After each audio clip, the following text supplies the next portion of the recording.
TWR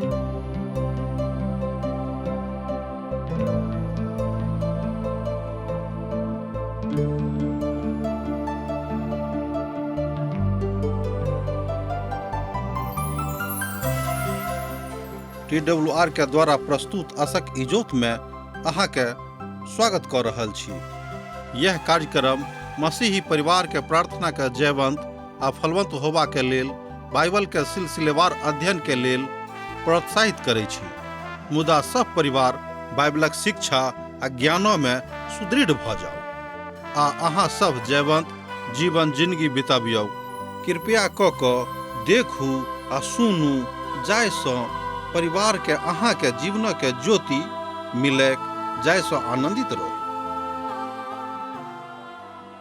आशाक इजोत मैथिली कार्यक्रम में एक बेर और हम अहाँ के अभिनंदन प्रभु यीशु मसीह के मीठ आ पवित्र नाम में कह रहलहुँ हैं। हमर श्रोता मित्र, हमर भाई बहिन, एहि अध्याय में हमरा सब स्तिफनुसक बचाव पक्षक देखैत छी, मुदा एहि संदर्भक बचावक संज्ञा देनाइ सेहो उचित हमरा नहीं लागि रहल अछि। कारणे प्रभु में हाँ पवित्र आत्मा के काज स्तिफनुसक जिंदगी में देखैत छी। तहन हाँ एहि घटना के इसराइली इतिहासक एकटा महान काजक संज्ञा दऽ सकलहुँ हैं। तहन हम एकटा संज्ञा दैत छी इसराइली इतिहासक एकटा महान घटना। स्तिफनुस अपन सर्वेक्षणक विषय में कहैत छथि जे एहन कहियो काल नहीं आयल छलैक जाहिमे संपूर्ण राष्ट्र एक चित्त भऽ कऽ परमेश्वरक आदर कयने छलाह। तै हम कहैत छी कि घटना हमरा लोकनि बाजि सकलहुँ हैं इसराइली इतिहासक एकटा महान घटना। धर्म महासभाक सन्मुख स्तिफनुस छथि। तहन महायाजक पुछलनि जे अहाँके ऊपर लगावल आरोप उचित अछि कि नहि। स्तिफनुस एहि बातक बाजलथि, हे भाई सब और पितृगण सब सुनू। हमर कुल पिता अब्राहम हारान देश में बसे से पूर्व जहन मिसोपोटामिया में रहैत छलाह, ताय काल में हुनका तेजोमय परमेश्वर दर्शन देने रहथिन। एहिठाम स्तिफनुस अपन ओहि कथा के कहैत छथि जे हमरा सभक आत्मिक जिंदगी के लेल बड़ नीक अछि, मुदा जे सब हुनका ऊपर आरोप लगाबैत रहैत तकरा ऊपर ओ दुख नहीं लगा रहल छथि। तैं बड़ विनम्र भाव से ओ कहैत छथि, हे हमर भाई आ पितृगण सब सुनू जे हम कतऽ के लोग छी, मुदा हमरा सभक इतिहास की अछि। हमरो मन प्रभु के प्रेम में भरि जाइत अछि। आरंभ मसीहत मात्र हमरा लोकनि देखैत छी। अहाँ बाजि सकलहुँ हैं कि स्तिफनुस एकटा युवा आंदोलनक सदस्य सेहो छथि जे मसीह युवा आंदोलन के शुरू करैत छथिन, अर्थात आत्मिक रूपे सब युवा पीढ़ी के मजबूत करे के इच्छा राखैत छथिन। एहि दोनों मनुखक बहुत किछु करबाक छनि। अब्राहम विश्वासक योग मनुख छलाह। परमेश्वर हुनका बजौलथि आ ओ परमेश्वरक स्वरक सुनि कऽ हुनका लग में आबि गेलाह। तैं स्तिफनुस ओहि प्रक्रिया के दोहरा रहल छथि। यह ओ जगह छल जतऽ अब्राहम के परमेश्वरक बुलाहट भेल रहनि। हमर भाई बहिन, एहिठाम हमरा लोकनि देखैत छी ओहि पृष्ठभूमि के, अर्थात ऐतिहासिक पृष्ठभूमि के जतऽ अब्राहम का परमेश्वर बजौने रहथि। परमेश्वर अब्राहम से कहलनि, अहाँ अपन देश और अपन कुटुम्ब से निकल कर ओहि देश में चलि जाउ जकरा हम अहाँके देखायब। एहिठाम पिता परमेश्वरक ओहि वचनक स्मरण स्तिफनुस महासभाक दिया रहल छथि, जाहिसँ हुनका एहि बातक स्मरण हुए कि ओ सब के छथि बा हिनक उद्देश्य, मुख्य उद्देश्य की छनि। हमर भाई बहन, बहुत केओ परमेश्वरक वचनक प्रचारक उद्देश्यक कुछ गलत जकाँ लऽ लैत छथिन। हुनका मन में अनर्गल बात आबि जाइत छनि जे बात उचित नहीं अछि। हमर भाई बहन, प्रभु यीशु मसीह के प्रेम का बता रहल छी, आर दोसर कोनो बात नहीं अछि। जँ अहाँ प्रभु यीशु मसीह प्रेमक नीक सँ बुझबे तऽ कहियो एहि बातक गलत रीति सँ अपना जिंदगी में इस्तेमाल नहीं करबे। प्रभु अब्राहमक हुनका मुकाम सँ बड़ दूर बजौलथि, कारणे ओहिठाम पापक प्रतिरूप बढ़ैत जा रहल छलैक। तहन ओ कसेदियों के देश में निकल के हारान में जाकर बैस गेलाह। हुनक पिता के मृत्यु के बाद परमेश्वर हुनका ओतऽ से एहि देश में आनि कऽ बसौलथि, जाय में अब अहाँ रहैत छी। मुदा ओ अब्राहमक किछु मिरास मुदा पैर राखै के भरि के ओहिमे जगह नहि देलनि। मुदा एहिके बादो परमेश्वर प्रतिज्ञा कयलथि, हम एहि देशक अहाँक आर अहाँक बाद अहाँक वंशक अधिकार में कऽ देब। ओहि काल में अब्राहमक कोनो पुत सेहो नहि रहनि। अर्थात एहिठाम हमरा लोकनि देखैत छी कि अब्राहमक इतिहासक विषय में एहिठाम स्तिफनुस महासभा के बता रहल छथिन, जाहिसँ हुनका सभक एहि बातक स्मरण भऽ जाय कि ओ सब जो कऽ रहल छथि ओ उचित नहि अछि। मुदा ओ सब एहि बातक नहि बुझैत रहथिन, किएक तऽ ओ सब अपन धार्मिक प्रक्रिया में पागल भऽ गेल छलाह। एहिठाम स्तिफनुस परमेश्वरक महिमा और तकर काजक एहि रीति से बता रहल छथि जाहिसँ लोक सब निंदा, घृणा और चुगली के बात त्याग के प्रभु यीशु मसीह के प्रेम में आगू बढ़े के। हमर भाई बहन, हमरो सभक एही तरहक उद्देश्य रहबाक चाही कि लोक सभक हृदय में जे ईर्ष्या, घृणा, चुगली करे वाला आत्मा छनि से निकले के। दोसर गोटे के माय बहिनीक ऊपर खूब नीक दृष्टि से ताके, जाहिसँ संपूर्ण समाज में शांति के स्थापना रहे के। हमर भाई बहन, समाज में जहन स्थापित शांति के केओ भंग करैत अछि तऽ बात से दुख प्रभु के सेहो भऽ जाइत छनि। एहिठाम स्तिफनुसक ऊपर लोग तरह तरह के आरोप लगा रहल छथिन, मुदा स्तिफनुस केकरो ऊपर कोनो तरह के आरोप नहि लगाबैत छथिन। मुदा ओ एहि बातक हुनका सभक स्मरण दिया रहल छथि कि अहाँ सब के थिकौ हैं आ अहाँ सबके की करबाक अछि। परमेश्वर एहि तरह कहलनि, अहाँक संतानक लोक विदेश में परदेशी होता, ओ अहाँक वंशजक दास बनोता और 400 बरख धरि दुख उठौता। आ फिर परमेश्वर कहलनि, जाय जाति के ओ 10 दास होता तकरा हम दंड देबनि और तकरा बाद ओतऽ से निकालि के एहिठाम हमरा सभक कऽ देता। परमेश्वर अब्राहम से खतनाक बाचा सेहो बनने छलाह और एहि दशा में इसहाका के हुनका से उत्पन्न भेलनि आ हुनक जन्मक 8म रोज हुनक खतना कयल गेलनि। इसहाक से याकूब और तकरा बाद हुनक याकूब से कुलपति उत्पन्न भेलाह। एहि तरह हमरा लोकनि देखैत छी कि एक बेर फेर हुनका सभक ओ इस्राएली इतिहासक बता रहल छथि कि हमरा सब के थिकौ हैं, आ मुदा परमेश्वर हमरा सभक एहिठाम कोना के ओतेक दूर से आनने छथि, जाहिसँ हुनका सभक मन में एहि बातक के आबे कि प्रभु हमरा संगे छथि आ स्तिफनुस हमरा सभक दुश्मन नहि छथि मुदा दोस्त छथिन। अर्थात स्तिफनुस जे काज कऽ रहल छथि ओ इस्राएली लोकक के भलाई के लेल कऽ रहल छथिन, मुदा हुनका सभक मन में शैतान अपन डेरा डालि देने रहथिन। मुदा हुनका सभक एहि काजक विषय में विशेष ज्ञान नहि रहनि। स्तिफनुस इब्राहिम से लऽ कऽ कुलपति के काल धरि एहि बातक हुनका सभक बता देलखिन। ओ यूसुफक वंशज सँ कथा करैत छथि जे यूसुफ के मिस्र में बेच देने रहथि, और हमर भाई बहिन स्तिफनुस महासभा के सन्मुख में ठाढ़ भऽ कऽ अपन मसीह में हृदय से खोलि रहल छथि और एहि सबटा घटना के बता रहल छथिन। एहिठाम स्तिफनुस नहि कथा के बताबैत छथि, मुदा हुनका सभक एहि बातक स्मरण दिया रहल छथि कि अहाँ सब के थिकौ हैं, मुदा हमरा सब के छी आ हमरा सभक की काज अछि। यह काज आजुक दिन में बड़ आवश्यकता थिक। हमरो सभक एहि बातक बुझबाक अछि कि हमरा सब के थिकौ हैं आ परमेश्वरक लेल हमरा सभक की काज करबाक अछि। जो हमरा सब परमेश्वरक लेल काज करबाक इच्छा नहि राखैत छी तऽ ई बात नीक नहि अछि, किएक तऽ हमरा सब एहि बातक बिसरा देलहुँ हैं जे बातक लेल प्रभु यीशु मसीह मनुष्य जातिक सृष्टि कयलथि। यशाया के पोथी में बातक बड़ स्पष्ट रीति से बतायल गेल छै कि मनुष्य जातिक सृष्टि परमेश्वर एहि द्वारा कयने छलाह जे ओ हुनक गुणानुवाद करें, अर्थात परमेश्वर के। मुदा एहिठाम आबि कऽ संसारक झकझकौआ में पड़ि कऽ, संसारक वाद विवाद में पड़ि कऽ संसारक सुख में पड़ कऽ हमरा सब प्रभु के बिसरा देने छियनि। एहि बातक स्तिफनुस महासभा के याद दिया रहल छथि। एहिठाम स्तिफनुस इसराइली सभक छुटकारा के संबंध में बता रहल छथिन जे ओ इसराइली के कोना के मिस्र से छोड़ा कऽ आनने छलखिन।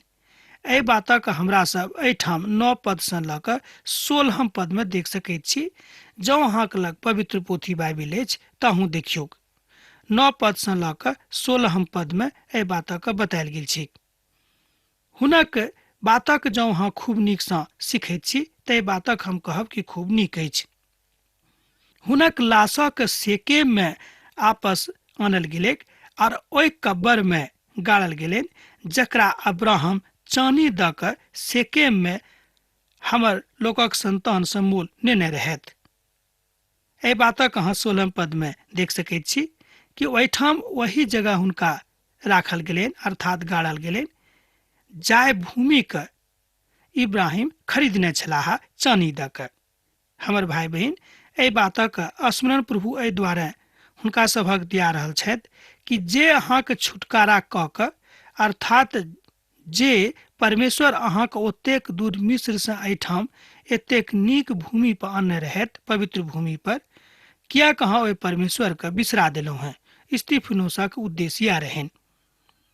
हमर भाई बहिन, प्रभु यीशु मसीह के उद्देश्य यह अछि कि संपूर्ण मनुष्य जाति के उद्धार हुएक आ सब केओ परमेश्वरक प्रेम के जानेक। एहि उद्देश्यक लेल पवित्र पोथी बाइबिल में मनुष्य जाति के लेल महान आशा के संदेश समायल अछि। जँ अहाँ प्रभु यीशु मसीह के ऊपर एहि महानता के साथ देखैत छी तहूँ पवित्र आत्मा में भरि कऽ प्रभु के चिन्ह सकलहुँ हैं। ई बात अब हमरा और अहाँ के ऊपर अछि कि हमरा सब कतेक गंभीरता से परमेश्वरक वचनक अध्ययन करैत छी। जेना इसराइली सब मूसा के मानय से इनकार करैत छथि, ठीक ओही तरह ओ आजुक संदर्भ में इनकार करैत छथिन। हमर इनकार करनाइ नीक नहि अछि, किएक तऽ हमरा सब जहन एहि बातक बुझि गेलहुँ हैं कि प्रभु यीशु मसीह उद्धारकर्ता छथि तऽ किएक हमरा लोकनि हुनक इनकार करैत छी। एहि बातक ऐसा प्रेरित सब लोक सबके बुझावे के प्रयास कऽ रहल छथि आ वह मूसा हुनका सभक कारणे बड़ दुख उठौलथि। आ तकरा बाद 17 पद से लऽ कऽ 21 पद धरि ओ सब अपना कथा के बताबैत छथिन। यह छल इसराइली के इतिहासक स्तिफनुस इसराइली के इतिहासक स्मरण दिया कऽ एहि कथा के बताबैत छथि जे जौर कऽ कऽ ओ प्रार्थना करे कि इसराइली के उद्धार हुए, अर्थात इसराइली सब प्रभु यीशु मसीह के चिन्हनि को हुनक उद्धारकर्ता छथि आ संपूर्ण मनुष्य जाति के वह उद्धारकर्ता थिकाह। इसराइली शब्दक विषय में एक बेर आर हम अहाँके बतेने छलहुँ हैं। इसराइली शब्दक शाब्दिक अर्थ होइत अछि जे केओ प्रभु यीशु मसीह के अपन उद्धारकर्ता के रूप में मानैत छथि ओ इसराइली छथि। ई कोनो खास देशक लोकक विषय में नहि बतायल गेल छै। बहुत बेर एहि तरहक भूल हमरा लोकनि करैत रहैत छी। ओहि काल में मूसा उत्पन्न भेलाह जे बहुत सुंदर छलाह। ओ 3 मास धरि अपन माता के घर पर पालल गेलाह, मुदा जहन ओ फेंक देवल गेलाह तहन फिरौनक बेटी हुनका उठौली और हुनका अपन पूत बना कऽ पालली। एहि बातक विषय में सेहो एहिठाम हमरा लोकनि प्रेरितक पोथी में एक बेर आर देखैत छी इसराइली इतिहासक। एहि बातक अहाँ 20 पद में और 21 पद में देख सकैत छी। जँ अहाँके लग पवित्र पोथी बाइबिल अछि तहूँ पढ़ि कऽ देख सकैत छी, आ जँ नहि अछि तऽ लिख कऽ राखि लिअ, बाद में खोजब। प्रेरितक पोथी तकर 7 अध्याय 20 आ 21 पद। एहिठाम ओहि सबटा कथा के स्तिफनुस बताबैत छथि जाहि बातक हमरा सब उत्पत्ति के पोथी में सीखने छलहुँ हैं। मूसा के लालन पालन राज दरबार में भेल रहनि।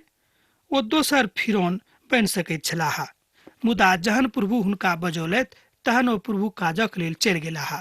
अर्थात मूसा राजा बनि सकैत रहथि, मुदा एहि बातक ओ नहि करलखिन। जहन प्रभु के बुलाहट भऽ गेलै तहन जहन ओ बुझि गेला कि हम प्रभु हमरा बजा रहल छथि तहन ओ प्रभु के बात मानि कऽ ओतऽ चलि गेलखिन। परमेश्वर अपन कथा के एहि तरह हुनका गिनती सँ पूर्ण कैलथि और अपन जिंदगी में सेहो एहि बातक पूर्ति ओ केलखिन। अर्थात मूसा के प्रति जे परमेश्वरक योजना रहे से ओ पूरा हुआ देलखिन हमर भाई बहन, हमरो सब कहियो कहियो एहि बातक नहीं जाने छी कि हमरा जिंदगी से प्रभु के की योजना छनि। मुदा हमरा सब अपन योजना में लाग कऽ छोट छोट बात से संतुष्ट भऽ जाइत छी। भऽ सकै छै कि अहाँक जिंदगी से परमेश्वरक बहुत पैघ काज करेबाक छनि, तहन किएक अहाँ स्वयं के सीमित कऽ रहल छी। मूसा के देखियो, अतेक दिन राज दरबार में रहलाक बाद मूसा बहुत काल धरि, बहुत बरख धरि ओ उजाड़िस्तान में छलाहा। मूसा के मिस्री जाति के समस्त विधा के पढ़ायल गेलनि। ओ कथा में और काज में शक्तिशाली सेहो रहथि। एहिठाम एतबे ने, मूसा के विषय में सेहो बतायल गेल छनि कि हुनका मिस्री जाति के समस्त विधा के पढ़ावल गेल रहनि। ओ कथा में और काज में शक्तिशाली रहथि। अर्थात मूसा के जतेक बातक आवश्यकता संसारिक रूपे रहबाक चाही, ओहि सबटा बातक हुनका सिखावल गेल रहनि राज दरबार में। मूसा के लालन पालन मिस्री धार्मिक विधि से भेल रहनि आ मूसा आ ओहि कालक समस्त सुविधा हुनका लग उपलब्ध रहनि। मुदा ओहि सबटा बातक छोड़ि कऽ परमेश्वरक लेल मूसा दुख उठेबाक तैयार भऽ गेलाह। हमर भाई बहिन, एहि बात से हुनका एकटा संतुष्टि भेटलनि कि एहि काल में जँ हमरा सब एहिठाम रहब, अर्थात जँ हम राजा बनि कऽ जियब, तऽ हम कहियो परमेश्वरक राज में नहीं जायब। आ हमरा सब क्यों एहि तरह काज नहीं कऽ सकैत छी, अर्थात परमेश्वरक राज में नहीं जा सकैत छी। जँ हमरा सब एहि संसार में घुलि मिल जायब, अर्थात एहि संसारक सुख सुविधा में डूबल रहब आ बुझब कि यह हमरा सभक लेल सब किछु अछि। हमर भाई बहन, ई कथा नीक नहीं थिक। संसारक सुख सुविधा अलग बात थिक, मुदा परमेश्वरक शांति दोसर बात थिक। मुदा जँ एहि बातक समझ प्रभु अहाँक देने छथि, तऽ हम कहब अहाँ से आर बेसी केओ विद्वान आ नीक लोक आ पवित्र लोक नहीं छथिन। किएक तऽ मूसाक जहन एहि बातक ज्ञान भऽ गेलनि तो अपन राज सुखक त्याग कऽ देलनि। मूसा जहन 40 बरख कहक भेलाह, तहन हुनका मोन में भेलनि जे चलू हम अपन इस्राएली भाई से भेंट करब। ओ अपन एकटा भाई के मिस्री के हाथ से बचौने रहथि। मुदा जे इस्राएली अपन पड़ोसी पर राज करैत छलाह बा न्याय करैत छलाह, ओ ई बाजि कऽ मूसा के हटा देलनि, अहाँ के हमरा ऊपर हाकिम आ न्यायी नियुक्त कयने छथि। एहिठाम हमरा लोकनि देखैत छी कि मूसा के ऊपर लोग आरोप लगाबैत छथि कि अहाँके के हमरा ऊपर हाकिम वा न्याय नियुक्त कयने छथिन। हमर भाई बहिन, जहन परमेश्वरक काज अहाँ कऽ रहल छी, परमेश्वरक दिस से जहन अहाँक नियुक्ति भेल अछि, तहन अहाँ एहि बातक ध्यान दियौ कि प्रभुक दिस से अहाँ काज कऽ रहल छी आर दोसर केओ अहाँक नियुक्ति नहीं कयने छथि। तहन के बातक ज्ञान भेलाक बादो अहाँ परमेश्वरक संगति में नहीं रहब, एहि बातक स्तिफनुस ओहिठाम महासभा के बता रहल छथिन। मुदा हुनका सभक मोन एहि तरह खराब भऽ गेल रहनि, ओहि बातक ऊपर विश्वास करबाक लेल तैयारे नहीं भऽ रहल छथि। जेना कहैत छथि कि हमरा लोकनि ओहिठाम छलहुँ हैं। एहि बातक अहाँ प्रेरितक पोथी तकर 28 पद में देख सकैत छी, 7 अध्याय के। एहिठाम हमरा लोकनि देखैत छी कि एकटा मिस्री निवासी के मारि देने छलहुँ हैं कि ओही तरह हमरो अहाँ मारि देब चाहैत छी। एहि तरह के बात हुनका सभक मोन में आबि गेलनि। किएक तऽ जहन मनुखक हृदय में, मनुखक मोन में शैतान विराजमान भऽ जाइत अछि आ राज करैत अछि, तऽ हुनका हृदय में खाली एही तरहक उलट पुलट कथा आबैत अछि, अर्थात हुनका मोन में कोनो तरहक नीक बात नहीं आबैत अछि। तहन जँ अहाँ कलीसियाक सदस्य छी, जँ अहाँ प्रभु के जाने वाला लोग छी, जँ अहाँ प्रभु के जानऽ चाहैत छी, तऽ एहि तरहक विचार अहूँ अपना हृदय में आनू कि अहाँके की करबाक अछि। मूसा अपन लोकक एहि बातक बता कऽ इच्छा राखैत रहथि कि हुनक लोक एहि बातक बुझे कि ओ के छथि। यह काज स्तिफनुस आजुक दिन ओहिठाम कऽ रहल छथिन। ओ एहि बातक बता रहल छथि कि अहाँ किएक हमरा ऊपर आरोप लगा रहल छी। अहाँ के थिकौं, हमरा सब के थिकौं, एहि बातक हमरा लोकनि जँ बुझि जायब तऽ कहियो एहि तरहक कोनो गलत काज हमरा लोकनि नहि करब। एना तऽ मूसा स्वयं अखन धरि स्वयं एहि कथाके प्रगटीकरण नहि कयने छलाह कि ओ के थिकाह, अर्थात प्रभु मूसाके रेगिस्तानक बाहर लऽ गेलनि। एहिठाम हमरा लोकनि देखैत छी कि जतऽ मूसा छलाह बहुत नीकसँ, मुदा ओहि ठाम से मूसा के परमेश्वर दोसर ठाम लऽ गेला है। मुदा 40 बरख धरि मूसा एहन जगह में रहलखिन जेहन जगह के विषय में कहियो सपनों में नहीं सोचने रहथिन। मुदा मूसा जहन एहि बातक बुझि गेलखिन कि हमरा प्रभु काज करक अछि, तहन ओ कहियो ना नहि करलखिन आ काज करैत गेलखिन। एही तरहक विचार हमरो सभक रहबाक चाही। हमर भाई बहिन, की अहाँ एहि तरहक कथाके बुझैत छी? परमेश्वर अहाँक संगे जहन छथि तहन केओ अहाँक विरोधी नहि भऽ सकैत छथि। एहि बातक सेहो पवित्र पोथी बाइबिल बताबैत अछि कि जहन प्रभु अहाँक संगे छथि तऽ अहाँके विरोधी के होइताह। प्रभुके महिमा में अहाँ एहि कथाके बुझि सकैत छी।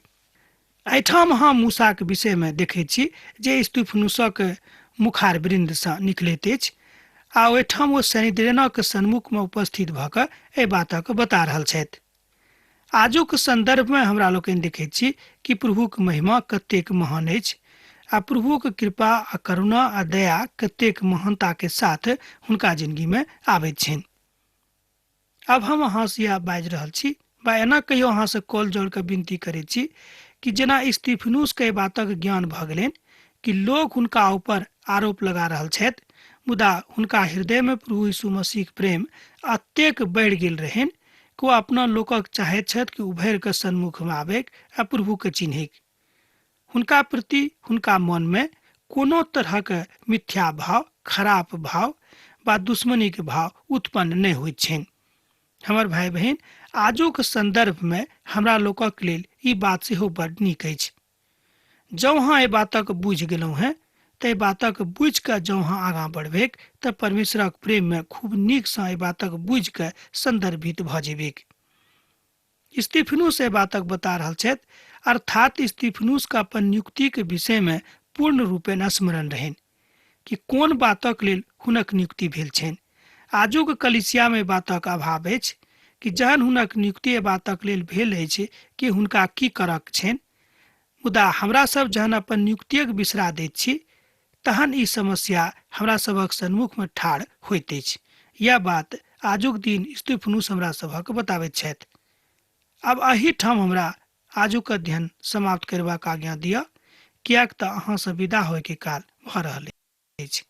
हाँ, पाती लिखनाइ नहि बिसरायब। प्रभु यीशु मसीह के नेह सैद घड़ी अहाँक जिंदगी में बनल रहेक। आमीन।